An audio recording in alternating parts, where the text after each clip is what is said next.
পরবর্তী ঘটনা প্রবাহে যেটা দেখা গেল যে কিছু লোক তারা নিজেদের স্বার্থ সিদ্ধির জন্য আলী রাদিয়াল্লাহু তাআলা আনহু শিবিরে ছিল এবং নিজেদেরকে আলী রাদিয়াল্লাহু তাআলা আনহুর পক্ষের লোক বলে তারা প্রচার করত। চক্রান্তের পিছনে ভূমিকা যে হুব্বে আহলে বাইতের কথা বলে তারা হযরত হুসাইনকে ভালোবাসার কথা বলে ডেকে এনেছিল, কিন্তু চূড়ান্ত মুহূর্তে তারা হাত মিলিয়েছে অন্যদের সাথে, বা এমন নীরবতা ছিল যে নীরবতাটা অন্যদের পক্ষে কাজ করেছে। কারবালা হত্যাকাণ্ডে শিয়াদের ভূমিকা, এই বিষয়ে আলোচনা করবেন আমাদের ভাই মাওলানা ইমরান রায়হান, অনুবাদক লেখক। আসছেন ভাই মাওলানা ইমরান রায়হান। আসসালামু আলাইকুম ওয়া রাহমাতুল্লাহ।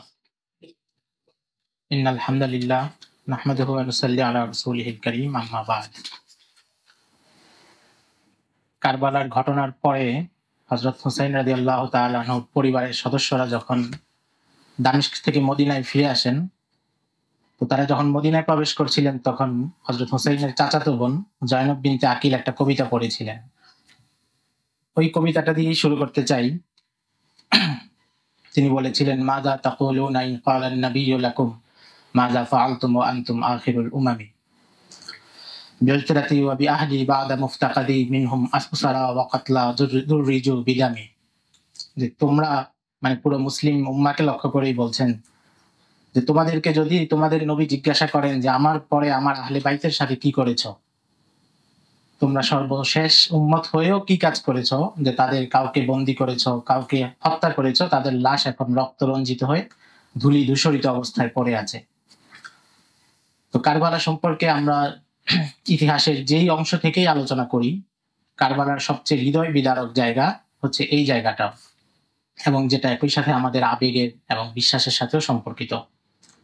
যে কারবালায় যা ঘটেছে সেটা আহলে বাইতের উপর এক নির্মম অত্যাচারের ঘটনা, এবং এখানে যেই পক্ষগুলো ছিল এককভাবে কেউ দোষী নয়, কিন্তু বিচ্ছিন্নভাবে অনেকগুলো পক্ষই এখানে দোষী।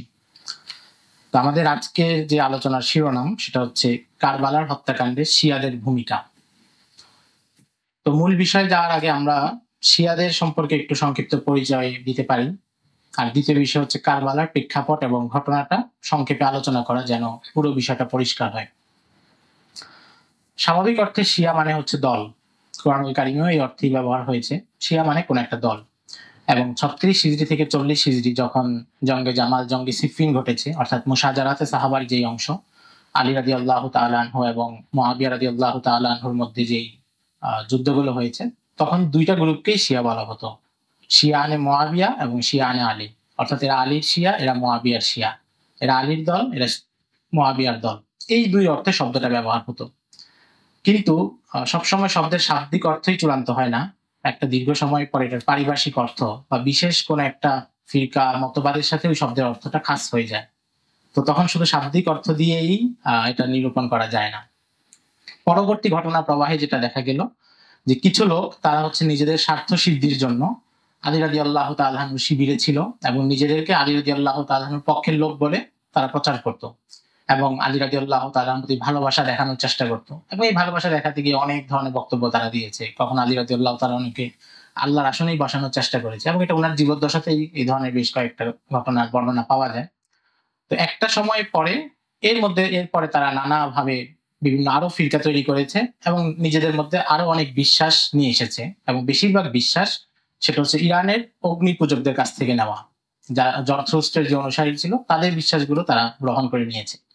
হিজরি 5ম শতাব্দীর একজন আলেম ছিলেন ইমাম আবু মানসুর আব্দুল কাহির বিন তাহির বিন মোহাম্মদ আল বাগদাদি, ওনার কিতাব আছে আল ফিরকু বাইনাল ফিরাক।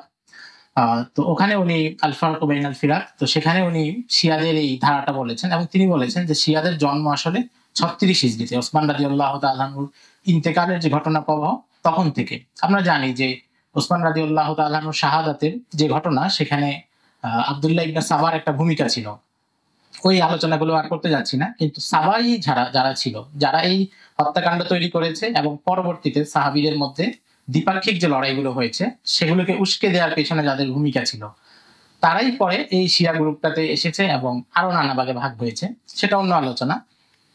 আর কারবালার প্রেক্ষাপট যদি আমরা আলোচনা করি, তাহলে কারবালার যে ভূমিকাটা তো আমরা জানি যে মুআবিয়া রাদিয়াল্লাহু তাআলা আনহুর পরে ক্ষমতায় বসেন তার ছেলে ইয়াজিদ ইবনে মুআবিয়া, যাকে মুআবিয়া রাদিয়াল্লাহু তাআলা আনহু তার শাসনের শেষ দিকে 53 থেকে 56 হিজরির মধ্যে তাকে মনোনয়ন দেন এবং অনেক সাহাবীদের কাছ থেকে বায়াত নেন।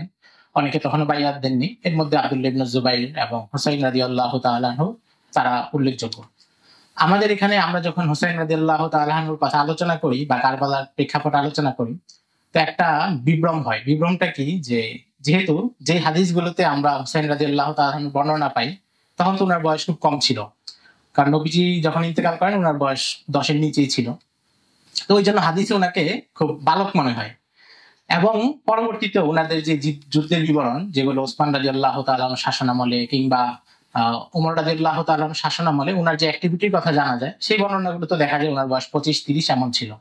ফলে আমরা যখন কারবালার ঘটনা আলোচনা করি, তখন আমাদের মনে হয় যে তখন বুঝি তিনি তরুণ ছিলেন। এবং এই জন্য অনেকে কিন্তু বলেন যে তরুণদের একটা প্রতীক হিসাবে ওনাকে উপস্থাপন করেন। তো সেটা জান্নাতের তরুণদের সর্দার সেই হিসেবে তো ঠিক আছে, কিন্তু কারবালার ঘটনার সময় কিন্তু ওনার বয়স 60-এর কোঠায়, 60 বা 61 এই ধরনের বয়স। তো এটা হচ্ছে একটা বোঝার জায়গা যে তিনি কিন্তু তখনকার সিনিয়র মানুষ ছিলেন। এমন নয় যে ওনাকে আমরা যে বর্ণনাগুলোতে তরুণ পাই, কারবালার ঘটনায় তিনি তরুণ ছিলেন, ব্যাপারটা এমন না, বরং তখন তিনি সমাজের সিনিয়র মানুষ। তো ইয়াজিদ যখন ক্ষমতায় বসলো, তখন যেই সাহাবীরা তারা তখনও বাইয়াত দেননি। মুআবিয়া রাদিয়াল্লাহু তাআলা আনহু ইয়াজিদকে ইন্তেকালের আগে সর্বশেষ যে ওসিয়ত করেছেন, যেটা তারিখে তাবারিতে ইবনে জারির তাবারি এনেছেন, সেখানে তিনি বলেছিলেন যে তুমি যারা বাইয়াত এখনো দেন নাই তাদেরকে তুমি জোরাজুরি করবে না, কারণ তারা কুরাইশের শ্রেষ্ঠ মানুষ এবং কুরাইশের নেতৃত্বস্থানীয় সাহাবীরা। তো কাজেই তুমি এদেরকে চাপাচাপি করো না, কারণ তারা তো বাইয়াত দেয়নি, আবার তোমার বিরুদ্ধে কোনো অ্যাকশনও তারা নিচ্ছে না। কিন্তু ইয়াজিদ ক্ষমতায় এসে প্রথম কাজে সে করলো যে জোরপূর্বক বায়াত নেওয়া শুরু করলো, এবং যেই এলাকায় তার যে গভর্নররা ছিল তাদেরকে সেটা পাঠানো শুরু করলো। মদিনায় তখন গভর্নর ছিল ওয়ালিদ ইবনে উতবা। তো সে ওয়ালিদ ইবনে উতবাকে নির্দেশ দিল যে আপনি তাদের কাছ থেকে বায়াত নেন। তো আব্দুল্লাহ ইবনে জুবাইরকে ডাকা হলো রাতের বেলা, মানে রাতের বেলা ইয়াজিদের চিঠি এসেছে এবং ইয়াজিদ বলেছে চিঠি পাওয়া মাত্রই বায়াত নিয়ে নেবেন। তো ওয়ালিদ ইবনে উতবার কাছে এসে আব্দুল্লাহ ইবনে জুবাইর বললেন যে আমি তো নেতৃত্বস্থানীয় মানুষ, আমি গোপনে বায়াত দিলে হবে না, আমি প্রকাশ্যে সবার সামনে দিতে হবে, দিন পর্যন্ত অপেক্ষা করেন। সে বললো যে তাহলে তো ঠিক আছে। তো পরে উনি রাতের বেলায় মদিনা ছেড়ে মক্কায় চলে গেছেন। এর 2 দিন পরে হোসেন রাদিয়াল্লাহু তাআলা আনহু মক্কায় চলে গেছেন, ওনাদের বায়াত আর তারা নিতে পারেনি। তো একটা অস্থির অবস্থা চলতেছিল এবং একটা মানে চাপা গুঞ্জন, যেটা মানে একটা গুমট ভাব, এটা ছিল, কারণ তারা তখন বায়াত দেননি। এর মধ্যে কুফা থেকে বেশ কিছু চিঠি আসলো হযরত হোসেন রাদিয়াল্লাহু তাআলা আনহুর কাছে, যে আপনি আসুন, আমরা ইয়াজিদকে মানি না এবং আমরা আপনার পক্ষে বায়াত দিব, এবং আপনি যে অ্যাকশন নেবেন আমরা সেখানে আপনার সাথে থাকবো। মজার ব্যাপার হচ্ছে এই চিঠিগুলো, এটা তো আমরা বলছি 61 হিজরির ঘটনা, এরও আগে 40 হিজরির পর থেকেই এই ধরনের চিঠি হাসান রাদিয়াল্লাহু তাআলা আনহুর কাছে এসেছিল। আল মুআজামুল কাবীর ইমাম তাবারানী রাহিমাহুল্লাহ একটা বর্ণনা এনেছেন। তো সেখানে দেখা যায় যে একবার হাসান রাদিয়াল্লাহু তাআলা আনহুর কাছে ওনার দাসী আসলো, বলল যে বেশ কিছু চিঠি এসেছে, আপনি তো চিঠিগুলো জমা এগুলো পড়ে নেন। হাসান রাদিয়াল্লাহু তাআলা চিঠিগুলো আনলেন এবং সেগুলো না খুলে না পড়ে সেগুলো আগুন লাগিয়ে পুড়িয়ে দিলেন। তো পরে দাসী জিজ্ঞাসা করলো যে এটা কার চিঠি, আপনি পড়লেন না? বললো যে এগুলো ইরাকের মানুষের চিঠি, এটা গুরুত্ব দেওয়ার কিছু নেই। তার মানে হচ্ছে ইরাকের মানুষের স্বভাবে এবং মেজাজে একটা কাপুরুষতা, ভীরুতা এবং ষড়যন্ত্র প্রিয়তা, এটা সবসময় ছিল। এবং নবীজি সাল্লাল্লাহু আলাইহি সাল্লামের হাদিসেও পাওয়া যায় যে ওই অঞ্চলে ফিতনা, ফাসাদ, ভূমিকম্প এগুলো হবে। এবং তখনকার যে সাহাবায়ে কেরাম ছিলেন, তারাও আলী রাদিয়াল্লাহু তাআলা আনহুর সময়কার বেশ কিছু বিপর্যয়ের জন্য ইরাকি মানুষদেরকে দায়ী করতেন, কারণ আলী রাদিয়াল্লাহু তাআলা আনহুর শিবিরে ইরাকিদের একটা বড় অংশ ছিল, কুফা এবং বসরার লোকেরা বিশেষভাবে ছিল। আরো পেছনে যদি যাই, ওমর রাদিয়াল্লাহু তাআলা আনহু যখন মুগীরা ইবনে শুবাকে কুফায় পাঠান, তখন তিনি তাকে বলেছিলেন যে ওমর রাদিয়াল্লাহু তাআলা আনহুর ব্যাপারটা আমরা জানি যে হাদিসে যাকে মুলহাম বলা হয়েছে, যে এই উম্মতের মুলহাম মানুষ, অর্থাৎ যাদের যেই কোনো সিদ্ধান্ত ইলহামি হয় এবং সঠিক সিদ্ধান্ত হয়, সঠিক বিষয় সঠিক সিদ্ধান্ত দিতে পারে। তো ওমর রাদিয়াল্লাহু তাআলা আনহু মুগীরা ইবনে শুবাকে বলেছিলেন যে আমি তোমাকে এমন এক জায়গায় পাঠাচ্ছি যেখানে শয়তান ইতিমধ্যে ডিম পেড়ে রেখেছে, অর্থাৎ যেখানে ফিতনার বীজ বপন হয়ে গিয়েছে। কত দূরদর্শিতা! কিন্তু সেই ফিতনার বীজ তখন টের পাওয়া যায়নি, আরো 10 বছর পরে উসমান রাদিয়াল্লাহু তাআলা আনহুর শাসনামলেই বোঝা গিয়েছে ওখানকার মানুষের ভূমিকায়। তো অর্থাৎ তাদের যে স্বভাব চরিত্র, এটা অনেকের কাছে স্পষ্ট ছিল। এবং এই জন্য আরেকটু পরের দিকে উমাইয়া আমলে 70 হিজরির পরে উমাইয়াদের একজন বড় জেনারেল ছিল আব্দুর রহমান ইবনুল আশরাস। তো সে ছিল ইরাকের জেনারেল, মধ্য এশিয়ায় অভিযান পরিচালনা করতে এসেছিল হাজ্জাজ বিন ইউসুফের নিয়ন্ত্রণে। তো এখানে এসে সে হাজ্জাজের বিরুদ্ধে বিদ্রোহ করে দিল। তো বিদ্রোহটা যখন হয়েছে, হাজ্জাজ তখন কুফায় ইরাকে, আর পুরো সেনাবাহিনী হচ্ছে মধ্য এশিয়ায় আব্দুর রহমান ইবনুল আশরাসের সাথে। হাজ্জাজের সাথে তখন 7-8 হাজার সৈন্য। হাজ্জাজ মারাত্মক ভয় পেয়ে গেল এবং সব সেনাপতি অন্য বিভিন্ন অঞ্চলে যারা ছিল তাদেরকে চিঠি লেখা শুরু করলো যে তোমরা আমার সাহায্যে আসো। এটা আসলে যে কোনো জালিমের ক্ষেত্রেই হয়, কারণ তাদের তো মূল সামর্থ্য থেকে ক্যাডার বাহিনী। তো ক্যাডার বাহিনী যদি দূরে সরে যায় তখনই তারা এক মুহূর্তে তাদের পতন হওয়া খুব সামান্য হয়ে যায়, কারণ তারা নিজের শক্তিতে কখনো বলিয়ান থাকে না। তো এই জন্য যে কোনো জালেমের জুলুম দেখে ভয়ের কিছু নাই। আল্লাহ একটা নির্দিষ্ট সময় পর্যন্তই তাকে সুযোগ দেন, এরপরে তার এই সবকিছু ওলট পালট হতে গেলে খুবই সামান্য সময় হয়ে যায়। অপ্রাসঙ্গিক ভাবে এই একটা কথা মনে পড়লো তাই বলি, মামলুক যুগের একজন সুলতান ছিলেন, সুলতান আল আশরাফ গুরি। তো বেশ অত্যাচার নির্যাতনের জন্য প্রসিদ্ধ ছিলেন। তার জীবনীতে একজন মামলুক ইতিহাসবিদ মোহাম্মদ বিন ইয়াস আল হানাফি ওনার কিতাব বাদায়ুজ যুহুর ফি ওয়াকাইদ দুহুরি লিখেছেন, ওয়াজালা মুলকুল গুরি ফি লামইল বাসার ফাকান্নাহু লাম ইয়াকুন ফাসুবহানা মান লা ইয়াজুলু মুলকুহু ওয়া লা ইয়াতাগায়্যারু। যে গৌরীর যে শাসন সেটা এক চোখের পলকে এমন ভাবে পতন হয়ে গেল যেন এটা কোনো কালে ছিলই না। কারণ শাসন পতন হওয়ার পরে যে একটা নিদর্শন পাওয়া যায় যে এর আগে এখানে অন্য কেউ শাসন করতো, কিন্তু তার পুরো পতনটা এক মুহূর্তে ঘটে গেল যেন এটা কখনো ছিলই না। তো এটা হচ্ছে যে কোনো জালেমের অবস্থা। হাজ্জাজও খুব ঘাবড়ে গেল এবং বিভিন্ন জনকে চিঠি পাঠালো। তখন একটা চিঠি পাঠালো মুহাল্লাব বিন আবি সুফরাকে, একজন বিখ্যাত সেনাপতি ছিলেন। তো তিনি চিঠির জবাব যেটা লিখেছেন সেটা বলা উদ্দেশ্য, তিনি বললেন যে আপনি ভয় পাবেন না, আপনি আপনার যে বাহিনী আপনার বিরুদ্ধে বিদ্রোহ করেছে, যাদের সাথে প্রায় 1,40,000 সৈন্য আছে, তারা ইরাকি বাহিনী এবং ইরাকিদের আবেগ হচ্ছে কচু পাতার পানির মতো, মানে এই শব্দেই বলেছেন। তারা যতক্ষণ ইরাকের সীমান্তে প্রবেশ করবে ততক্ষণে তাদের বাড়ি ঘরের কথা মনে পড়বে, পরিবার পরিজনের কথা মনে পড়বে, সবাই বিচ্ছিন্ন হয়ে যাবে। এবং পরে ঠিক তাই হলো। আব্দুর রহমান ইবনুল আশাস কুফার কাছাকাছি আসতে আসতে তার পুরো বাহিনী ছোট হয়ে 7 থেকে 8,000 চলে আসলো এবং পরে হাজ্জাজের সাথে যুদ্ধে তিনি পরাজিত হলেন। তো ইরাকি মানুষের একটা কমন বৈশিষ্ট্য এবং স্বভাব এটা ছিল। ব্যাপারটা কি, তাদের মধ্যে যারা ভালো তো ভালোই, যারা ভালো ছিলেন তাদের ব্যাপারটা তো অবশ্যই আলাদা। ভালো অনেক মানুষও ছিলেন, বড় বড় মুহাদ্দিসরা ছিলেন, ফকিহরা ছিলেন। এটা একেবারে সামগ্রিক ভাবে এটা বলে সবাইকে বলা তো উদ্দেশ্য না, কিন্তু সাধারণ মানুষের যে মেজাজ, যারা দিনের মূল মেজাজটা পায়নি তাদের মেজাজটা এগুলি ছিল, ষড়যন্ত্র করা, কলহ করা, এগুলো করা। তো ওই যে যেটা বললাম যে চিঠিগুলো ইরাক থেকে গিয়েছে এবং এটা অনেক দিন থেকে হযরত হাসান রাদিয়াল্লাহু তাআলা আনহু যখন ছিলেন তাকে উস্কানো হয়েছে যে আপনি এখানে আসেন, কিন্তু উনি কখনো পড়েন মনে। এই চিঠিগুলো পেয়ে হোসেন রাদিয়াল্লাহু তাআলা আনহু তখন যেটা চিন্তা করলেন যে ইরাকে যাওয়া দরকার। প্রথমত হচ্ছে ইয়াজিদের শাসন তো উনি মেনে নিতে পারেননি, এবং ইয়াজিদের যে মনোনয়ন, আরেকটা ব্যাপার মনে রাখতে হবে, ইয়াজিদ ক্ষমতায় বসেছে তখনও কিন্তু খুব অল্প সময়, দীর্ঘদিন পার হয়নি। হোসেন রাদিয়াল্লাহু তাআলা যেটা চিন্তা ছিল যে ওই অঞ্চলে মানুষ যেহেতু বায়াত তাকে দেয়নি এবং আরো অনেক গণ্যমান্য ব্যক্তিও বায়াত দেননি, এবং ইসলামী যারা রাষ্ট্রবিজ্ঞান নিয়ে লিখেছেন ইমাম আবু ইয়ালা আল ফাররা সহ আরো অনেকে বলেছেন যে আগের কেউ মনোনয়ন দিয়ে গেলে সবসময় পরের বায়াতটা প্রতিষ্ঠিত হওয়া জরুরি নয়, যতক্ষণ পর্যন্ত প্রত্যেক অঞ্চলে তার বায়াতটা প্রতিষ্ঠিত না হয়। তো তারা যেহেতু ইরাকের লোক বলতেছে যে আমরা তাকে মানি না, আপনি আসেন, এখানে একটা সুযোগ আছে, তখন হোসেন রাদিয়াল্লাহু তাআলা চিন্তা করলেন ইরাকের দিকে আসবেন।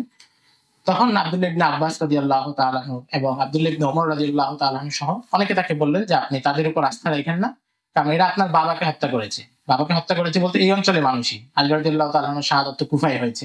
এরা আপনার ভাইকে মানে প্রথমে প্রবলভাবে সমর্থন দেওয়ার ভান করে শেষ মুহূর্তে সরে গিয়েছে, এরা আপনাকেও বিপদে ফেলবে। এই কথাগুলো অনেকে তাকে বলেছে। তো এই ব্যাপারগুলো থেকে আমরা অনেক সময় এটার উপস্থাপনটা আমাদের এমন হয় যে হুসাইন রাদিয়াল্লাহু তাআলা আনহু যেন ব্যাপারটা ধরতেই পারেন নাই বা এখানে ওনার একটা বোকামি হয়েছে। এটা একটা মানে ভুল চিন্তা। বরং হুসাইন রাদিয়াল্লাহু তাআলা আনহু যেই চিন্তা থেকে করেছিলেন, উনি চিন্তা করেছিলেন যে এই মানুষগুলোর এখন যে অবস্থান আছে সেটাকে ইসলাহ করা, বা তাদেরকে সাথে নিয়ে ইয়াজিদের বিরুদ্ধে যদি কিছু করতে হয় অন্তত তাদেরকে এই অবস্থায় না রাখা। পাশাপাশি আরেকটা যেটা প্রমাণ পাওয়া যায় বিভিন্ন বর্ণনা থেকে, উনি আব্দুল্লাহ ইবনে আব্বাসকে বলেছেন, আব্দুল্লাহ ইবনে জুবাইরকে বলেছেন, একাধিক বর্ণনায় উনি বারবার বলেছেন যে আমি চাই আমার রক্ত পড়লে সেটা যেন হারামের সীমানায় না পড়ে। অর্থাৎ উনি বুঝতে পেরেছিলেন, এই বর্ণনা থেকে বোঝা যায় যে উনি বুঝতে পেরেছিলেন যে ইয়াজিদ তাকে হত্যা করবে, ইয়াজিদের সাথে তার লড়াই আসন্ন এবং ওনাকে হত্যা করবে, কিন্তু উনি চান না হত্যাকাণ্ডটা মক্কার হারামের সীমানায় হোক। এবং যেটা পরে হয়েছে, আব্দুল মালিক ইবনে মারওয়ানের সময় আব্দুল্লাহ ইবনে জুবাইরকে হারামের চত্বর হত্যা করা হয়েছে, হারামের উপরে মিনজানিক থেকে পাথর মারা হয়েছে, কাবা ঘরের দেয়াল ভেঙে ফেলা হয়েছে, দরজা ভেঙে ফেলা হয়েছে, অবকাঠামো ক্ষতিগ্রস্ত করা হয়েছে, যেটা পরে আসলেই হয়েছে। অর্থাৎ উমাইয়া শাসকদের ব্যাপারে এই আশঙ্কা আসলেই সত্য ছিল, যেটা আরো 74 হিজরিতে অর্থাৎ মাত্র 13 বছর পরেই যেটা হয়েছে। হোসেন রাদিয়াল্লাহু তাআলা থেকে এটাও বোঝা যায় যে উনি পরিস্থিতির নাজুকতাও বুঝতে পেরেছিলেন, কিন্তু উনি চাচ্ছিলেন যে গন্ডগোল বা সমস্যা যেটাই হোক সেটা বাইরে হলে হোক, কিন্তু এখানে না হোক। যাই হোক, পরে উনি রওনা করলেন ইরাকের দিকে। তো এর পরের বিস্তারিত ঘটনা বলার উদ্দেশ্য নয়, আপনারা জানেন যে আচ্ছা, এর আগে উনি হচ্ছে ওনার চাচাতো ভাই মুসলিম ইবনে আকিলকে পাঠিয়েছিলেন সেখানে, এবং মুসলিম ইবনে আকিল কাদের কাছে গিয়েছেন? মুসলিম ইবনে আকিল গিয়েছেন কুফার যে লোকেরা চিঠি লিখেছিল, এই লোকদেরকে আগে মাথায় রাখতে হবে যে একদল লোক এখান থেকে চিঠি পাঠিয়েছে যে আপনি আসেন, এবং পরে মুসলিম ইবনে আকিলকে তাদের কাছে পাঠানো হয়েছে। পাঠানোর পরে মাত্র 1 সপ্তাহের মধ্যে প্রায় 12,000 মানুষ ওনাকে বাইয়াত দিয়েছে হোসেন রাদিয়াল্লাহু তাআলার পক্ষে। উনি এখানে চিঠি লিখে পাঠিয়েছেন হোসেন রাদিয়াল্লাহু তাআলার কাছে যে আপনার পক্ষে 12,000 মানুষ বাইয়াত দিয়েছে।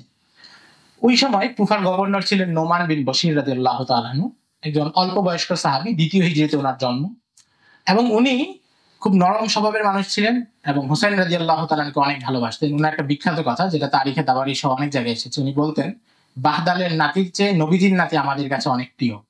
বাহদাল হচ্ছে ইয়াজিদের নানা, ইয়াজিদের মায়ের নাম মাইনসুন বিনতে বাহদাল, ইয়াজিদের নানা হচ্ছে বাহদাল। সে ছিল সিরিয়ার নেস্টারিয়ান খ্রিস্টান এবং একটা গির্জার অধিপতি, সে মুসলমান হয়নি।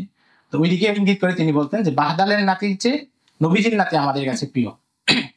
তো মুসলিম ইবনে আকিল যখন সেখানে গেলেন এবং এই তৎপরতাগুলো চালাচ্ছিলেন, নোমান বিন বশির সেটা জানতেন, কিন্তু উনি শক্ত কোনো পদক্ষেপ নেননি। কারণ উনি দেখতেছেন বায়াত নিচ্ছে বা পরিস্থিতি কি হয়তো পর্যবেক্ষণই করতে যাচ্ছিলেন। ইয়াজিদ ওনাকে বারবার নির্দেশ দিচ্ছিল যে আপনি কঠোর হন, তো উনি কঠোর হন নাই। পরে ওনাকে অপসারণ করা হয়, অপসারণ করে সেখানে উবাইদুল্লাহ বিন জিয়াদকে পাঠানো হয়। তো আসলে কারবালার ঘটনার পুরো আলোচনা শেষে আমরা প্রায় সময় যেটা বলি যে ইয়াজিদ তো কাউকে হত্যার নির্দেশ দেয় নাই, হযরত হোসেনকে হত্যার নির্দেশ দেন নাই। আসলে হত্যার তো অফিসিয়াল নির্দেশ দিতে হয় না, পৃথিবীর যত খুন হয় কয়টাই অফিসিয়াল নির্দেশ থাকে? আমাদের সাম্প্রতিক সময় যদি দেখি কয়টা হত্যার অফিসিয়াল নির্দেশ থাকে? অফিসিয়াল নির্দেশ থাকতে হয় না, কিছু মানুষকে নিয়োগ দেয়াই হলো আনঅফিসিয়াল নির্দেশ। তো উবাইদুল্লাহ বিন জিয়াদকে যখন পাঠানো হয়েছে তখন এটাই তাকে এক প্রকার সম্মতি যে তুমি যা ইচ্ছা তা করতে পারো, এটা হচ্ছে মূল বিষয়। এবং এরপরে তো ইয়াজিদ যখন হারায় মদিনা আক্রমণ করেছে তখন তো সে 3 দিনের জন্য নির্দেশে দিয়ে দিয়েছে যে 3 দিন তোমরা যা ইচ্ছা তা করতে পারো, নারীদের অসম্মান করতে পারো, সম্পদ লুণ্ঠন করতে পারো, সাহাবীদের হত্যা করতে পারো, এবং সেগুলো হয়েছে। তো ইয়াজিদের জীবনে সেটা তো প্রমাণ আছেই, কারবালায় তার আলাদা করে নির্দেশ প্রমাণিত হতে হবে কেন, কিভাবে, কেন? তো উবাইদুল্লাহ বিন জিয়াদ এসে প্রথমে সে মুসলিম ইবনে আকিল যার বাড়িতে থাকতেন, যার মেহমান হয়েছিলেন হানি ইবনে উরওয়া, তাকে বন্দী করে এবং একটা দুর্গে আটকে রাখে। তখন এই যে দেখুন কুফার মানুষদের কথা আসছে, কুফার যে লোকেরা, এবং এই লোকগুলো কারা? যারা নিজেদেরকে শিয়ানে আলী বলতো, অর্থাৎ আমরা আলীর পক্ষের লোক, এবং পরে শিয়ানে হুসাইন বলতো যে আমরা হুসাইনের পক্ষের লোক, তারাই তো যারা চিঠি লিখেছে, যারা মুসলিম ইবনে আকিলের পাশে আছে তারাই। তো তখন তারা করলো কি, মুসলিম ইবনে আকিলকে বললো যে আপনি হামলা করেন, হানি ইবনে উরওয়াকে আমরা উদ্ধার করবো। আবার ওনাকে উস্কালো। উনি 4,000 বা 4,500 মানুষ নিয়ে দুর্গের কাছে আক্রমণ করতে গেলেন, এবং এটা ছিল একটা ভুল, কারণ উনি দুর্গের কাছে যাওয়ার পরেই তারা হচ্ছে সবাই সরে গেছে, মুসলিম ইবনে আকিল পুরো একা হয়ে গেছেন। এবং তখন উবাইদুল্লাহ বিন জিয়াদ তাকে হামলা করলো এবং কিছু ধাওয়া পাল্টা দেওয়ার পরে ওনাকে শহীদ করে দিল।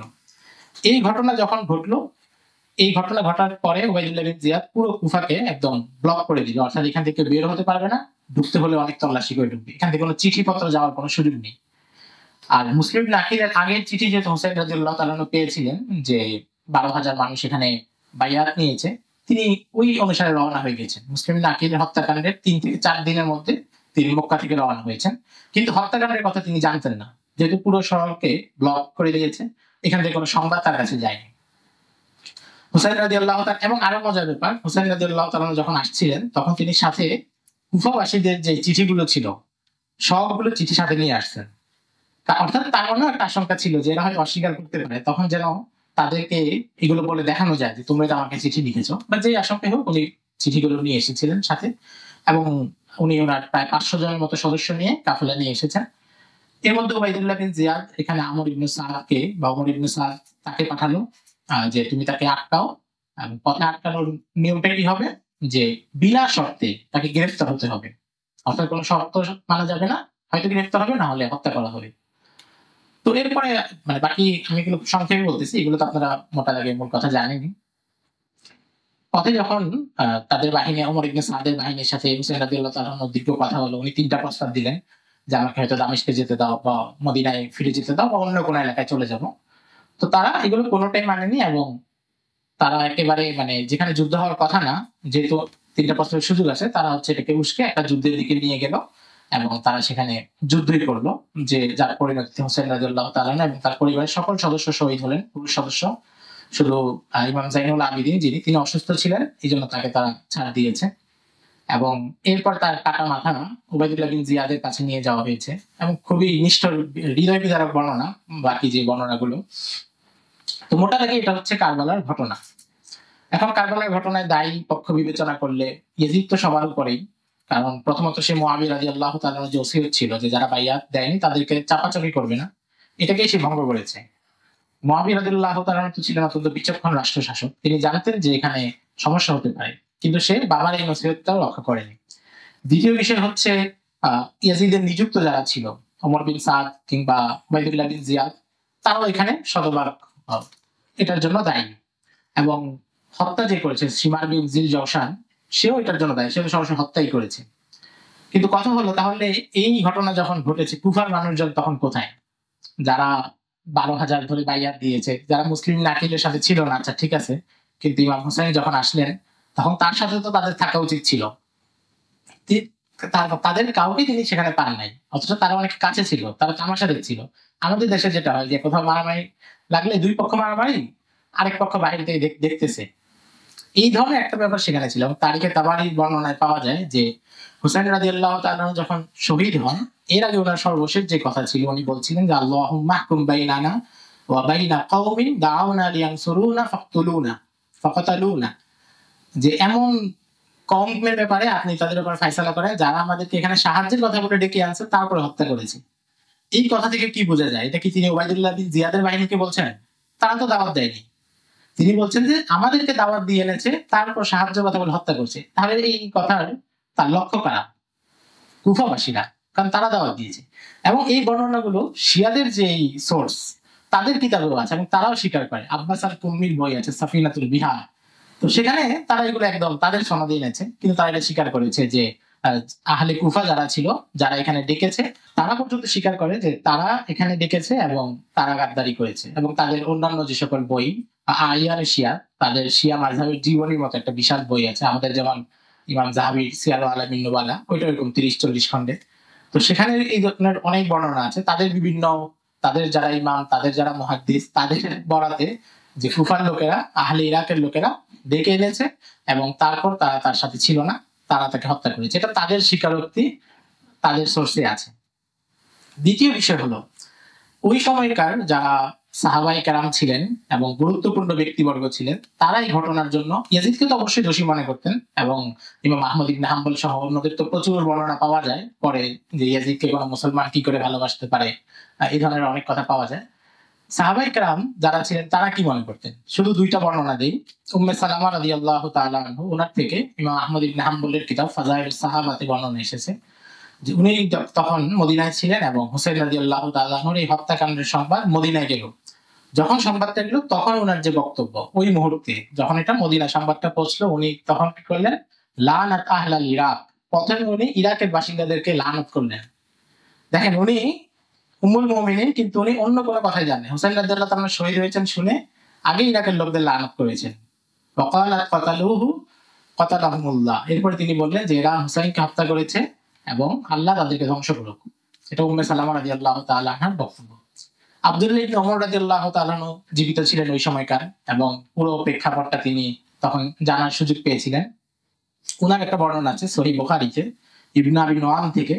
তো ইবনে আবি নুআম বলেন যে কুনতু শাহিদান লি ইবনে ওমর, আমি ওমর রাদিয়াল্লাহু তাআলার সাথে ছিলাম।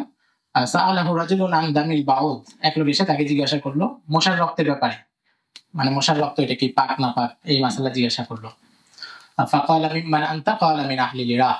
তো উনি জিজ্ঞাসা করলেন ওই লোককে যে তুমি কে, তুমি কোন জায়গার বাসিন্দা? সে বলল আমি ইরাকের লোক। ফাকালা আনজুরু ইলা হাযা, তো উনি আশপাশে যারা ছিল তাদেরকে বললেন যে এই লোককে দেখো। ইয়াসালুনি আন দামিল বাউদ ওয়া ক্বাদ ক্বাতালু ইবনান নবী সাল্লাল্লাহু আলাইহি ওয়াসাল্লাম, এখানে এসে মশার মাসালা জিজ্ঞাসা করতেছে, অথচ এরা নবীজির নাতিকে, সন্তানকে হত্যা করে এসেছে। ওয়া সামিআতু নবী সাল্লাল্লাহু আলাইহি ওয়াসাল্লাম ইয়াকুল হুমা রাইহানাতায়া মিনাদ দুনিয়া, যে অথচ আমি নবীজিকে বলতে শুনেছি যে হাসান এবং হুসাইন এই দুইজন হচ্ছে দুনিয়ায় আমার দুইটা সুগন্ধি ফুল। এটা ইবনে ওমর রাদিয়াল্লাহু তাআলার কথা। দেখেন, অন্য একজন মানুষ যে সাধারণ ইরাক থেকে এসেছে, সে যখন মাসালা জিজ্ঞাসা করছে তখন উনি তাকে কি বলছেন যে ইরাকের লোকেরা, এই লোকগুলোই তাকে হত্যা করেছে, যারা নিজেদেরকে শিয়ানে আলীর অংশ হিসেবে পরিচয় দিত কিংবা শিয়ানে হুসাইনের অংশ হিসেবে পরিচয় দিত, তারাই তাকে হত্যা করেছে। এবং তারা হচ্ছে তখন তো তার পাশে ছিলই না, পরবর্তীতেও তারা করেছে ওবাইদুল্লাহ বিন জিয়াদের সাথে তাদের সুসম্পর্ক গড়ে উঠেছে, তাদের কাউকে টাকা পয়সার লোভ দেখিয়ে কিংবা তাদেরকে রাজনৈতিক ভয় দেখিয়ে তাদের মোটা অংশই সে করদলগত করেছে। পরে অবশ্য তাদের মধ্যেও আবার এটার প্রতিক্রিয়াও এসেছে, কিছু লোক নিজেদেরকে তাওয়াবিনের জামাত নাম দিয়েছে, যে আমরা তওবা করতেছি, যে আমরা আগে যেটা করেছি এটা ভুল হয়েছে, ওনাকে ডেকে এনে ওনার পাশে দাঁড়াই নেই, তো আমরা এটার প্রতিশোধ নিব, তাওয়াবিন। তো আচ্ছা যেটাই করুক, তারা তো এটাই স্বীকার করলো যে আমাদের দোষ হয়েছে, তাওয়াবিনের জামাত হইলেও তাদের আগের অপরাধ তো আর মুছে যায় না। তো মোটা দাগে এইটা হচ্ছে তাদের পুরো যেই চক্রান্তের পিছনে ভূমিকা, যে হুব্বে আহলে বাইতের কথা বলে তারা হযরত হুসাইনকে ভালোবাসার কথা বলে ডেকে এনেছিল, কিন্তু চূড়ান্ত মুহূর্তে তারা হাত মিলিয়েছে অন্যদের সাথে, বা এমন নীরবতা ছিল যে নীরবতাটা অন্যদের পক্ষে কাজ করেছে। এটা হচ্ছে তাদের সামগ্রিক চিত্র।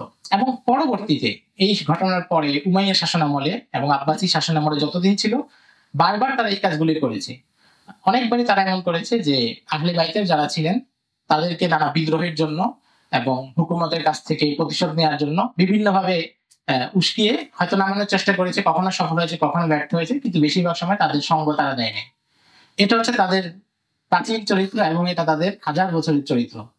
তারা মানে এই শিয়া ধারার যারা, এদের তো অনেক ধারা আছে, পুরো উম্মতে মুসলিমার বিরুদ্ধে দীর্ঘ সময় তাদের যে মানে কি বলবো, এটা অবদান তো অবশ্যই না, মানে নেগেটিভ অবদান বা তাদের যে খারাপ চক্রান্ত, সেটা পুরো দীর্ঘ সময় ইসলামী ইতিহাসে পুরো সময়।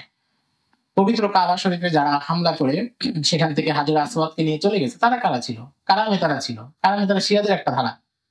ক্রুসেডের সময় মুসলিম বিশ্বকে পেছন থেকে যারা ছুরি মেরেছে, অ্যাসাসিনরা, যারা ইসমাইলি শিয়া ছিল, হাসান বিন সাব্বার বাহিনী।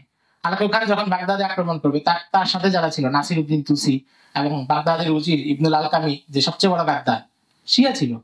এবং আব্বাসী খেলাফতের আমলে সবসময় মুসলমানদের মধ্যে পারস্পরিক হিংসা বিদ্বেষ এবং দাঙ্গা লাগিয়ে রেখেছিল শিয়ারা। এই যে এখন আমরা আজকে, আমি এখানে আসার কথা দেখলাম পুরো ঢাকায় কালো পাঞ্জাবি সব এই বিভিন্ন করতেছে শিয়ারা, বেদের সবাই তো আসলে ওরকম শিয়াও না, কিছু আছে ভাসমান শিয়া। তো এই যে সংস্কৃতিটা, এটাও চালু করেছে শিয়ারা 351 হিজরিতে আব্বাসী শাসন আমলে। বুয়াইহিরা শাসন করতো, ওরাও ইরানের লোক ছিল। তো বুয়াইহিরা প্রথম এটা দিল যে এই দিনে শোক পালন করতে হবে, কালো জামা পড়তে হবে, দোকানপাট বন্ধ রাখতে হবে, মহিলাদের মাথার চুল খুলে কান্নাকাটি করতে হবে, এই যে নোহা করে এখন যেটা বুকে চাপড়ানো, এগুলো তখন থেকে তারা চালু করেছে। এবং এগুলো চালু করার ক্ষেত্রে তারা হচ্ছে তাদের পারস্যের বা ইরানের যে প্রাচীন অগ্নি পূজক মতবাদ ছিল, চিন্তাধারা ছিল, সেগুলো সাহায্য নিয়েছে। একটা বিষয় মনে রাখতে হবে যে ইরাক যেটা পারস্য সাম্রাজ্যের যে সীমানা, সেখানে কিন্তু বর্তমান ইরাক ইরান দুইটাই ছিল। তো ফলে পারস্য সাম্রাজ্যের যে প্রভাব, সেটা শুধু বর্তমান ইরানে না, ইরাকের মানুষদের মধ্যেও ছিল, যেহেতু তারা একই সালতানাতের অধীনে থাকে। তো শিয়াদের সাথে আবার ইরানের যে সম্পর্ক, প্রাচীন ইরানের এবং ইরানি জাতীয়তাবাদ, যেটা ইমাম মাকরিজি রাহিমাহুল্লাহ মামলুক যুগের একজন বড় ইতিহাসবিদ, ওনার বই আছে আল মাওয়াইজ ওয়াল ইতিবার বিদিকিল কিতাবি ওয়াল আসার। তো সেখানে উনি বলছেন যে বিশ্বের সবচেয়ে নিকৃষ্ট জাতীয়তাবাদী হলো ইরানিরা, এবং তারা নিজেদেরকে এত শ্রেষ্ঠ মনে করে হিটলারের মতো, যে তারা এই শ্রেষ্ঠত্বের কারণে ইসলামকে কখনো তারা মনে প্রাণে মেনে নিতে পারে নাই, অধিকাংশ মানুষ। উনি অনেক বিস্তারিত আলোচনা করেছেন যে তারা ইসলামকে মনে করেছে নিজেদের বিরুদ্ধে সবচেয়ে বড় শত্রুতা। আধুনিক শিয়ারা তারা যে হযরত ওমর রাদিয়াল্লাহু তাআলা আনহুকে সবচেয়ে বেশি মানে ক্রোধের চোখে দেখে এবং সবচেয়ে বেশি তাকে নিন্দা গালমন্দ সবকিছু তাদের খোমেনির বই থেকে নিয়ে সবার বইতে এগুলো আছে, এবং তাদের যেগুলো হাদিসের কিতাব বলে তারা বলে, উসুলে কাফি বা অন্যান্য যেগুলো আছে, সেগুলো তো গালাগালি এবং নামাজের পরে কিভাবে তাদের নামে বদদোয়া করতে হবে সেই দোয়াগুলো লেখা আছে। এর মূল কারণ হচ্ছে হযরত ওমর ইরানের যে তাদের ঐতিহ্যের যে সাম্রাজ্য ছিল, সেটার বুকে ছুরি মেরে দিয়েছেন এবং পুরো সাম্রাজ্যকে তিনি পতন ঘটিয়েছেন। এই জন্যই তারা হযরত ওমরকে নিন্দা করে, এবং হযরত ওমরের যে হত্যাকারী আবু লুলু ফিরোজ, তার মাজার নিজেদের এলাকায় একটা কাল্পনিক মাজার তৈরি করে সেটাকে পূজা করে এবং তাকে জাতীয় বীরের মর্যাদায় রাখে। তো শিয়া মতবাদের সাথে ইরানের যে সম্পর্ক, এটা একটা লম্বা সম্পর্ক, এবং এটাকে নিয়ে বিস্তারিত পর্যালোচনার সুযোগ আছে ঐতিহাসিক জায়গা থেকে। এবং সার্বিক তথ্যের বিচারে আমার মনে হয় বাংলা ভাষায় এই কাজটা হয় নাই। যদি কেউ করেন বা আহমদ রফিক ভাই কাউকে পৃষ্ঠপোষকতা করেন, আমার মনে হয় এটা খুব হওয়া দরকার। মোহাম্মদ বিন আব্দুল্লাহ আল গারিবের একটা বই আছে ওয়াজা দাউরুল মাজুস, যা আবার ফিরে আসতেছে অগ্নি পূজকদের সময়কাল, এটা 1979 সালে ইরানের বিপ্লবের পরে উনি লিখেছিলেন, অসাধারণ বই। তো ওখানে উনি পুরো সম্পর্কটা দেখাইছেন যে কেন তারা হয়তো হোসেনকে ভালোবাসার নাম বলে, হাসান রাদিয়াল্লাহু তাআলার নাম কিন্তু অত নেয় না। হুসাইন রাদিয়াল্লাহু তাআলার নাম নেওয়ার বড় কারণ হচ্ছে তিনি ইরানি এক মেয়ে শাহর বানুকে বিয়ে করেছিলেন। তো তাদের বিশ্বাস হচ্ছে যে হুসাইনের যে বংশধারা এখানে আমাদের রক্তেরও অংশ আছে, কারণ তিনি আমাদের মেয়েকে বিয়ে করেছেন। শাহরবাগ হচ্ছে পারস্য থেকে বন্দী হয়ে মদিনায় গিয়েছিলেন, তো যুদ্ধবন্দী হিসেবে উনি বিয়ে করেছিলেন। তো তারা নিজেদের বিশ্বাসের সাথে এটা মিলিয়ে নিয়েছে যে হোসেন ভালো কেন, কারণ তার সন্তানরা সেখানে আমাদের রক্তেরও ভূমিকা আছে। তো এটা হচ্ছে পুরো। আর আধুনিক বিশ্বে বর্তমান জিও পলিটিক্স এবং এটা সহকারে যদি তাদের ভূমিকাগুলো পড়া যায় বা পর্যালোচনা করা যায়, কেউ যদি সেই সুযোগ পান, তো তাহলে তো এখানে আরো অনেক কিছু উন্মোচন হবে। কিন্তু আমাদের মূল জায়গা যেটা ছিল যে কারবালার হত্যাকাণ্ডে তাদের যে ভূমিকা, তো এই ভূমিকায় আমরা প্রধানত দেখি যেটা যে তারা হযরত হুসাইন রাদিয়াল্লাহু তাআলা আনহুকে এখানে দাওয়াত দিয়ে এনেছিল, এবং তারা যেটা দেখিয়েছিল যে তারা সবাই বাইআত দিবে, এবং মুসলিম নাকিরের কাছে তো তারা দিয়েছেও। এবং সেই বাইআতের একটা প্রলোভন দেখিয়ে, অর্থাৎ হুসাইন রাদিয়াল্লাহু তাআলা আনহুর কাছে তখন যে চিত্রটা ছিল যে কারবালার কুফার যে মানুষরা তারা সেখানে ইয়াজিদের নেতৃত্ব মেনে নিচ্ছে না, এবং তারা একের পর এক চিঠি পাঠাচ্ছে। দীর্ঘ সময় ধরেই তো তারা সেগুলো পাঠাচ্ছিল,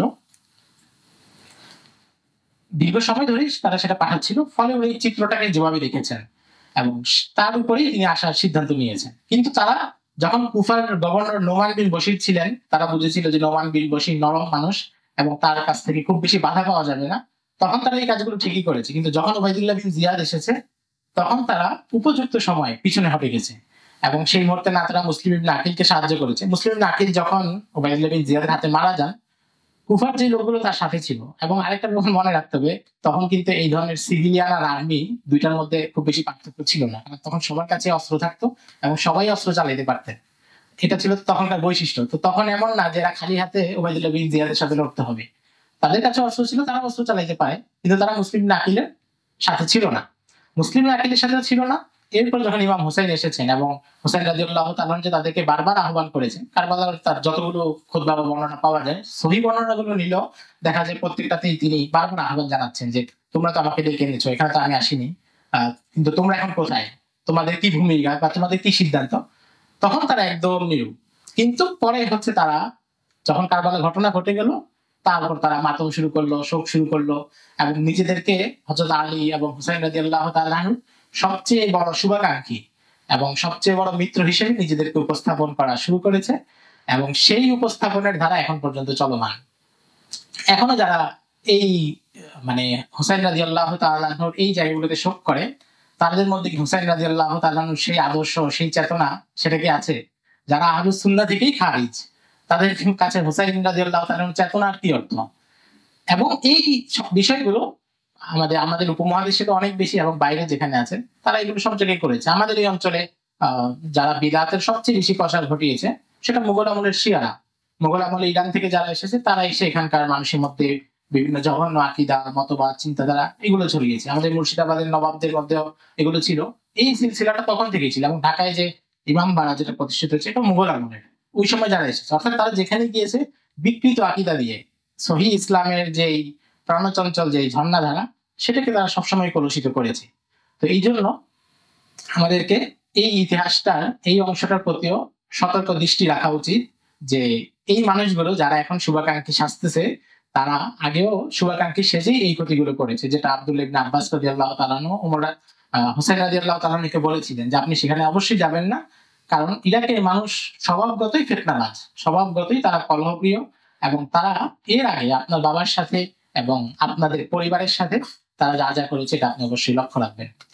তো আমরা আশা করি যে সংক্ষিপ্ত আলোচনার মধ্যে আসলে আলোচনা করার মন মানসিকতা নেই, বা আপনারাও যে এসেছেন, আমি তো খুবই অবাক যে এত মানুষ এসেছেন, কারণ যেই পরিস্থিতি এবং দুঃখ আমাদের সবাইকে ঘিরে আছে, সেটা থেকে বের হওয়া আমার মনে হয় মানবিক কারো পক্ষে সম্ভব না। তো এই দুঃখ এবং বেদনার মধ্যেই এক কারবালার মুখে দাঁড়িয়ে আরেক কারবালা সম্পর্কে আলোচনা। তো এই আলোচনাটা আমি আশা করবো যে আমার ব্যর্থতা এবং না বোঝানোর যে ত্রুটি সেটা ক্ষমা করে আপনারা আশা করি মূল বার্তাটা বোঝার চেষ্টা করবেন ইনশাআল্লাহ। এরপর আরো অনেকে আলোচনা করবেন। আল্লাহ সবাইকে মূল বিষয়টা বোঝার তৌফিক দান করুন। আসসালামু আলাইকুম। অসংখ্য ধন্যবাদ মাওলানা ইমরান রায়হান দামাত বরকাতুহুল আলিয়াকে, খুব সুন্দর আলোচনা করেছেন। আমরা যখন এই বিষয়টি নির্ধারণ করেছিলাম, কারবালা হত্যাকাণ্ডে শিয়াদের ভূমিকা, আমরা এটা ইন্টেনশনালি করেছিলাম। ইন্টেনশনটা এরকম ছিল যে এই শিরোনামের আলোকে কোথাও কোনো আলোচনা হতে দেখা যায় না, কিন্তু এটা একটা ইম্পর্টেন্ট পয়েন্ট ছিল, যেটা আমরা হয়তো কোথাও মিস করে গেছি। যে যারা মাতম করে, যারা হুসাইন রাদিয়াল্লাহু তাআলা আনহু আহলে বাইতের জন্য যারা মাতম করে, তাদের ভূমিকাটা আসলে কারবালার সময় কি ছিল? নেগেটিভ ছিল নাকি পজিটিভ ছিল? দেখা যাচ্ছে যে যারা, আজকে আমরা ভাইয়ের আলোচনায় বিষয়টা খুবই স্পষ্ট হয়ে গেছে যে যারা হুসাইন রাদিয়াল্লাহু তাআলা আনহুকে নিয়ে মাতম করে, কারবালাকে নিয়ে যারা মাতম করে, তারাই দেখা যাচ্ছে যে এই কারবালার হত্যাকাণ্ডের প্রধান সূত্রধর ছিল। তো এই বিষয়ে ভাইয়ের আলোচনা অত্যন্ত জ্ঞানগর্ভ, তথ্যবহুল আলোচনা ছিল। সেই জন্য ভাইয়ের কাছে আমরা সিয়ান পরিবার আন্তরিকভাবে ভাইকে ধন্যবাদ জানাচ্ছি। ভাইয়ের অনুমতিক্রমে আমরা এই ভাইয়ের আলোচনার প্রেক্ষিতে আপনাদের কারো যদি কোনো প্রশ্ন থাকে, 10 থেকে 15 মিনিট আমরা নিব আপনাদের। কারো যদি কোনো প্রশ্ন থাকে তাহলে করতে পারেন। জি, ওখানে একজন ভাই আছে।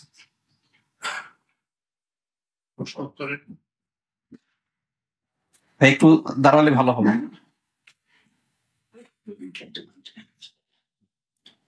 আসসালামু আলাইকুম। সাহাবীদের ইয়াজিদের ব্যাপারে অপিনিয়ন বা ধারণা কি ছিল সেই বিষয়ে একটু মানে ক্লিয়ারলি বুঝতে পারিনি।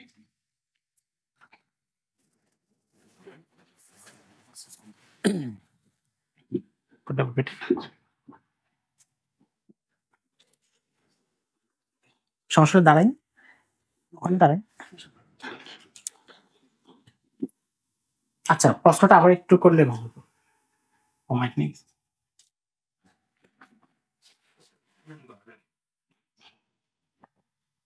ওস্তাদ, সাহাবীরা ইয়াজিদের ব্যাপারে কি ভাবতেন এই বিষয়ে আলোচনা শুরু করেছিলেন। তবে উনার ব্যাপারে ওনাদের মতামত কি ছিল এই জিনিসটা আমি ক্লিয়ারলি বুঝিনি অ্যাকচুয়ালি। আচ্ছা, সাহাবীদের তো মানে যখন তাকে মনোনয়ন দেওয়া হয়েছে তখন অনেকের দ্বিমত ছিল, কিন্তু অনেক শক্ত দ্বিমত এই জায়গা থেকে ছিল না যে তার ব্যক্তিগত কোনো চরিত্রের কারণে বা ব্যক্তি হিসেবে বিরোধ, সেটা না। বরং মোহাম্মদ বিন আব্দুর রহমান আবু বকরের যেই বর্ণনা পাওয়া যায়, তিনি বলেছিলেন যে আপনি তাকে মনোনয়ন দিচ্ছেন, এটা তো পারস্যের রীতি বা কিসরাদের রীতি যে ছেলে ইসাকে এক রাজা এসে আরেক রাজাকে ছেলেকে মনোনয়ন দিয়ে যাওয়া। তো তার মানে হচ্ছে ব্যক্তি ইয়াজিদের প্রতি তখন কোনো বক্তব্য আসে নাই, প্রক্রিয়াটার প্রতি বক্তব্য এসেছে। আর কারবালার ঘটনা যখন ঘটেছে এরপরে যে এই 2 বছরের মতো ইয়াজিদ জীবিত ছিল, এই সময় সাহাবীরা তো ইয়াজিদের বিপক্ষেই ছিলেন এবং বিপক্ষে অনেকেই বক্তব্য পাওয়া যায় যে সে যেটা করতেছে জুলুম, কিন্তু তারা তার বিরুদ্ধে অস্ত্র ধারণ করাকে সবাই জরুরি মনে করেননি, কারণ তারা মনে করছেন যে, এবং আব্দুল ইবনে ওমরের বক্তব্যও আছে যে এতে ফিতনা এবং ফাসাদ যেটা আরো বিশৃঙ্খলা বেশি বেড়ে যাবে, কারণ দুই পক্ষেই মুসলিম। এবং ইয়াজিদের হাতে হামলার ঘটনায় যারা মারা গেছেন সেখানে তো অনেক সাহাবী ছিলেন, এবং মদিনাবাসী ইয়াজিদের বাইয়াত দেয়নি, তার বিরুদ্ধে যে বিদ্রোহ করেছে, হামলার ঘটনা তো বিদ্রোহের প্রতিক্রিয়া, তো এই বিদ্রোহে তো সাহাবীরাও ছিলেন। তো সেখান থেকেই একটা মোটা দাগে সাহাবীদের সামগ্রিক অবস্থানটা বুঝে আসে। পাশাপাশি আরেকটা ব্যাপার মনে রাখতে হবে যে এই ঘটনাটা যেই সময়, তখন কিন্তু প্রসিদ্ধ এবং বড় সাহাবীদের বেশিরভাগই জীবিত ছিলেন না। যারা জীবিত ছিলেন, আব্দুল ইবনে জুবাইরের অভিমত আমরা জানি যে তিনি তো সরাসরি মক্কায় গিয়ে আলাদাই ছিলেন, বাইয়াত দেননি। হুসাইন রাদিয়াল্লাহু তাআলা আমাদের সামনে আছে। আব্দুল ইবনে ওমর পছন্দ করতেন না, কিন্তু তিনি চুপ ছিলেন। এবং অন্য যারা, আব্দুল ইবনে আব্বাসও তিনি জোরপূর্বক পরে তিনি বায়াত দিয়েছেন যে যেন কোনো ফিতনা বা ফাসাদ না হয়। তো এটা ছিল শীর্ষস্থানীয় কয়েকজনের। আর অন্য যারা ছিলেন তারা হচ্ছে সামগ্রিকভাবে ইয়াজিদকে অপছন্দ করতেন, আর যাদের পক্ষে সুযোগ ছিল তারা তো বিদ্রোহী অংশে নিয়েছেন। শুকরিয়া। আসসালামু আলাইকুম। যে মুয়াবিয়া রাদিয়াল্লাহু আনহুর মতো একজন বিচক্ষণ সাহাবী, উনি কি কারণে হুসাইন রাদিয়াল্লাহু আনহুর মতো একজন সাহাবীর ওনার পরিবর্তে ইয়াজিদকে মনোনয়ন দিয়েছিলেন? ওনার আর কি যুক্তিগুলো কি ছিল, এটা একটু জানতে চাচ্ছিলাম। মুয়াবিয়া রাদিয়াল্লাহু তাআলা আনহুর একটা বড় যুক্তি ছিল যে উমাইয়ারা তাদের পরিবারের বাইরে অন্য কারো নেতৃত্ব মানবে না, এবং এই জন্য ইয়াজিদের পরিবর্তে অন্য কোনো যোগ্য মানুষকে দিলে ফিতনাটা আরো বেশি হবে। এবং তার এই যুক্তি যে শক্তিশালী সেটা আমরা পরেই দেখি, যে কারণে মারওয়ান বিদ্রোহ করেছে। আব্দুল মালিক ইবনে মারওয়ানের মতো এত বড় ফকিহ, যার ব্যাপারে আব্দুল্লাহ ইবনে ওমর বলতেন যে মানুষ তার সন্তান জন্ম দেয় আর মারওয়ান তার বাবাকে জন্ম দিয়েছে, মানে এত বড় ইলমি মাকাম, মদিনার 7 ফকিহের মধ্যে তাকে ধরেছেন কেউ কেউ। তিনি পর্যন্ত যে পরিমাণ রক্তপাত করেছেন আব্দুল ইবনে জুবাইরকে নামেন, অথচ আব্দুল ইবনে জুবাইর সাহাবী, অনেক বেশি যোগ্য অবশ্যই আব্দুল মালিক ইবনে মারওয়ানের চাইতে। তো এই ঘটনাগুলো থেকে বোঝা যায় যে মুয়াবিয়া রাদিয়াল্লাহু তাআলা যে আশঙ্কা করতেছিলেন যে বনু উমাইয়ার মধ্যে জাত প্রেম বা বংশীয় প্রেম, বংশীয় গৌরব এবং আরবি বংশীয় ধারার অতিরিক্ত আসাবিয়ত যেটা যেটা আসলেই খারাপ, সেই বিষয়টা এত বেশি আছে যে তারা এর বাইরে অন্য কাউকে মানতে রাজি না। এটা ছিল তার একটা বড় যুক্তি, এবং এটা আমরা পরের ঘটনাগুলোতে দেখি যে এই আশঙ্কাটা আসলেই সত্যি ছিল। আমরা এইভাবে এই জিনিসগুলি শিখেছি কম। ছোটবেলা থেকে আমরা যে জিনিসটা মানে বুদ্ধিভিত্তিক যে পড়াশোনার বিষয়গুলো সেগুলোতে আমরা পিছিয়ে ছিলাম, এবং এই শিয়াদের যে বুদ্ধিভিত্তিক আগ্রাসন, তারা কিন্তু বাংলাদেশে প্রচুর সভা সেমিনার করছে এবং ইসলামিক ফাউন্ডেশনকে নিয়ে করতেছে, এবং ইরানি বিপ্লবকে একটা ইসলামী বিপ্লবের মহা বিজয় হিসেবে মানুষের মধ্যে একটা সিম্প্যাথি গেইন করছে। বর্তমান ইসরায়েল ফিলিস্তিন যুদ্ধের মধ্যে তাদের যেই জিনিসটা, এই জিনিসটার কারণে অনেকের মধ্যে একটা অটোমেটিক সিম্প্যাথি তাদের প্রতি গৌরব, এবং ওয়েস্টার্ন ওয়ার্ল্ডেও শিয়া সুন্নিদের একটা তাদের যে তাকিয়া যেই ফিলোসফি, এটার কারণে তারা শিয়া সুন্নি মুসলিম আমরা এক জাতি, কিছু আমাদের বিভেদ আছে কিন্তু মূলত আমরা এক উম্মাহ, এই বুদ্ধিভিত্তিক প্রচারণায় তারা অনেক এগিয়ে আছে। আমি মনে করি আমাদের এই ধরনের সেমিনার আরো বেশি হওয়া দরকার, এবং এই জিনিসগুলি আমি অনেক জায়গায় বলতে গিয়েছি, মানুষ অনেকেই রিটালিয়েট করে, কাউন্টার ব্যাক করে, তোমরা বোধ হয় সৌদি আরবের এজেন্ট মানে একটা আবেগ থেকে এই জিনিসটা দেখে। সিয়ামের এই ধরনের কার্যকলাপ এবং বর্তমান পরিস্থিতিতেও আমি মনে করি এগুলো আমাদের অনেক শেখার দরকার আপনাদের থেকে, যে হিজবুল্লাহ এবং বর্তমান ইরানের যে কন্ট্রিবিউশন, যে তারা করছে কি আসলে, এই জিনিসগুলো আমাদের আলোচিত হওয়া দরকার। এই জিনিসগুলো থেকে আমরা শিখতে পারলে আরো বেশি আমাদের ইউথদেরকে এনলাইট করতে পারবো। জাযাকাল্লাহ। সিয়ামের এই ধরনের কার্যকলাপ এবং বর্তমান পরিস্থিতিতেও আমি মনে করি এগুলো আমাদের অনেক শেখার দরকার আপনাদের থেকে, যে হিজবুল্লাহ এবং বর্তমান ইরানের যে কন্ট্রিবিউশন, যে তারা করছে কি আসলে, এই জিনিসগুলো আমাদের আলোচিত হওয়া দরকার। এই জিনিসগুলো থেকে আমরা শিখতে পারলে আরো বেশি আমাদের ইউথদেরকে এনলাইট করতে পারবো। জাযাকাল্লাহ। আসসালামু আলাইকুম ওয়া রাহমাতুল্লাহ। কারবালার হত্যাকাণ্ডে আপনি যতটুকু আমি বুঝতে পেরেছি, সেখানে তাদের তাবান অর্থাৎ রক্তে মাংসে তাদের ভিতরে একটা গুড়ামি রয়েছে, এখান থেকে কাজ করে। আমরা যতটুকু দেখতে পাই, ইসলাম ছাড়া যত ধরনের ধর্ম আছে, ধর্ম অনুসারী আছে, তাদের অনেক ধর্ম অনুসারীরা মনে করে আমি যে ধর্মের মধ্যে আসি আমারটাই সত্য। যদিও বা কিছু ধর্ম আছে ধর্ম ব্যবসায়ী, কিন্তু অনেক ধর্ম অনুসারী তারা মনে করে আমি যেটার উপর আছি এটা সত্য। আমরা যেমন আসলে ইন্না দিনা ইনদাল্লাহিল ইসলাম, এটাই সত্য। এখন কথা হলো, যারা শিয়ারা তারা যে তাদেরকে হক বলে দাবি করতেছে, তারা কি তাদের গুড়ামি থেকে দাবি করতেছে, নাকি তাদের রক্তে মাংসের মধ্যে গুড়ামি রয়েছে, না মানা রয়েছে সেখান থেকে দাবি করতেছে, নাকি আসলে তারা যে দাবির মধ্যে আছে তাদের পক্ষে কিছুটা হক আছে? হক না থাকলে তাহলে বড় বড় মুহাদ্দিসিনরা সহ কিছু কিছু মুহাদ্দিসিনরা কেন পদস্খলন হয়েছে তাদের দিকে গিয়ে? প্রথম বিষয় হচ্ছে যে শিয়াদের সবাই তো আসলে এক স্তরের না, বিভিন্ন স্তরের শিয়া আছে, এবং সবার উপর এক হুকুম আমভাবে লাগানো মুশকিল। আর দ্বিতীয় বিষয় হচ্ছে হিজরি প্রথম শতাব্দী, দ্বিতীয় শতাব্দী, তৃতীয় শতাব্দী, তখন যারা শিয়া ছিলেন বা তাদেরকে শিয়া অর্থে বলা হয়েছে, তাদের সাথে বর্তমান শিয়াদের মিলানো এটা একটু মুশকিল হয়ে যাবে। অনেক মুহাদ্দিসের ক্ষেত্রে এটা আছে, ওয়াকানা ইয়ামিলু ইলা তাশাইয়্যু বা এই ধরনের শব্দ আছে, তো সেটাকে বর্তমান শিয়ার সাথে মিলানো এটা একটু মুশকিল। দ্বিতীয় বিষয় হচ্ছে অনেকে অনেক প্রেক্ষাপটে কোনো কথা বলেছেন যেটাকে দলিল হিসেবে আনলেও মুশকিল হবে। যেমন ইমাম শাফি রাহিমাহুল্লাহ, ওনার একটা বিখ্যাত কবিতা আছে যে যদি আহলে বাইতকে ভালোবাসা তাশাইয়্যু বা শিয়াজম হয় তাহলে আমি সবচেয়ে বড় শিয়া। তো এখন ওই কথা দিয়েও তো দলিল দেওয়া যায় যে ইমাম শাফি শিয়া ছিলেন। তো এই জন্য প্রেক্ষাপট অনুযায়ী বিবেচনা করা। আর এরপরে কথা হচ্ছে যে বিচ্যুতিত যে কারোই হতে পারে, সেটাও একটা মূলনীতি, যে কারো কারো ক্ষেত্রে হতে পারে যে অনেকে তাফজিলে করেছেন, কেউ কেউ তাফজিলি শিয়া ছিলেন, এই ধরনের কথা অনেকের ব্যাপারে আছে। তো এটা সামগ্রিকভাবে মূল্যায়ন করা মুশকিল, বরং এটাকে প্রত্যেকটা ধরে তার প্রেক্ষাপট এবং তার মূল বক্তব্য কি সেটাকে তার বক্তব্যের আলোকে মাপলে এবং তার সময়ের আলোকে, এই দুটা হলে ব্যাপারটা সহজ হবে।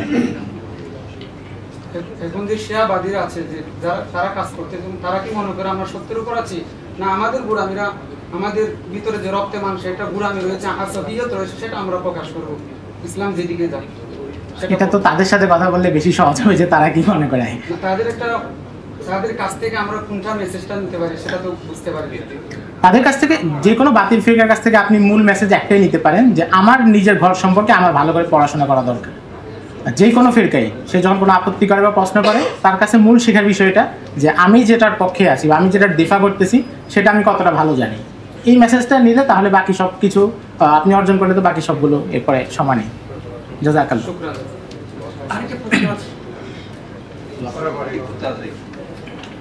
ধন্যবাদ জানাই, খুব সুন্দর ভাবে ইতিহাসের অংশগুলো তুলে ধরেছেন আলহামদুলিল্লাহ।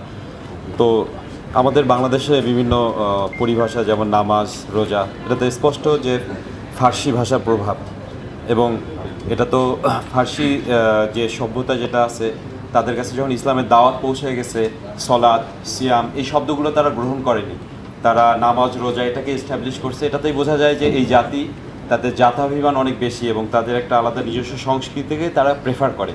তো আমি অনেক দিন ধরে বোঝার চেষ্টা করছি যখন ইসলামের দাওয়াত তাদের কাছে পৌঁছে গেল তখন ইসলামটাকে আসলে তারা কিভাবে দেখে। অন্যান্য যে কোনো জাতি যেমন এটাকে নিজের অস্তিত্বকে বিলীন করে দিয়ে তারা ইসলামটাকে গ্রহণ করে, বাট তাদের ক্ষেত্রে আসলে কি ঘটলো? তারা কি এটাকে জাস্ট একটা লাইফের একটা পার্ট হিসেবে ধরে নিয়েছে, নাকি এটার মূল মন্ত্রটা তারা বুঝতে পারেনি? যদি একটু বলতেন। ধন্যবাদ। মাকরিজি রাহিমাহুল্লাহর যে বক্তব্য বললাম সেখানে উনি এটা বলেছেন যে তাদের একটা বড় অংশ তারা এটাকে মনে করেছে যে তাদের বিরুদ্ধে হুমকি, এবং যেহেতু তাদের শাসনের পতন ঘটেছে এখন এই হুমকি মেনে না নিয়েও তাদের উপায় নেই, ফলে তারা এখানে এসেছে কিন্তু অন্তর থেকে আসেনি। একটা বড় অংশ, এটা মাকরিজি রাহিমাহুল্লাহর কথা। তো এটাও তাদের মধ্যে ছিলই, এবং এটার বিভিন্ন প্রকাশ তাদের সংস্কৃতি এবং অনেক কিছুতেই পাওয়া যায়, যেটা তারা অগ্নি পূজকদের সময়কার, জরথ্রুস্টদের সময়কার যে এইসব সংস্কৃতি সেটা ইসলামে আসার পরেও সেটাকে ইসলামের মধ্যে নিয়ে এসে নতুন নাম দিয়ে নতুনভাবে চালানোর চেষ্টা করেছে। এটা তো আছে, মানে তার মানে এটাকে বলা যায় যে যেটা তাদের পছন্দ হয়েছে ওই অংশগুলোকে তারা অ্যাকসেপ্ট করেছে, একটা অংশ করেছে, আর যেটা অপছন্দ হয়েছে তারা এটা সরাসরি এটা নিন্দাচার, মিথ্যাচার দিয়ে গেছে। ধন্যবাদ। আসসালামু আলাইকুম।